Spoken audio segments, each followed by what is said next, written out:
మళ్ళీ ఈ 2.5-3 ఏళ్ళలో కూడా అట్లాంటి పరిస్థితి ఉన్నప్పుడు ఇక్కడ బీజేపీ కూడా పెద్ద గొప్ప స్థాయిలో బలం లేకపోతే తనకు కూడా అవసరం ఉన్నటువంటి పరిస్థితుల్లో మరి బీజేపీ, టీడీపీ, ఇక్కడ మళ్ళీ బీఆర్ఎస్ కూడా ఇంటి పంచాయతీలో లేకపోతే ఇంటర్నల్ పంచాయతీల వల్లనో రేపు మళ్ళీ బీజేపీ, బీఆర్ఎస్, టీడీపీ, జనసేన లాంటివి కలవాల్సిన పరిస్థితి వస్తే కలవకపోవచ్చు. ఒకవేళ ఇది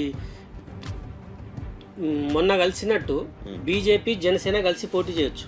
ఎందుకంటే పవన్ కళ్యాణ్ చూసినాం, మోడీ, అమిత్ షా ఎంత దగ్గరికి తీసుకుంటున్నారు మనం చూసినాం.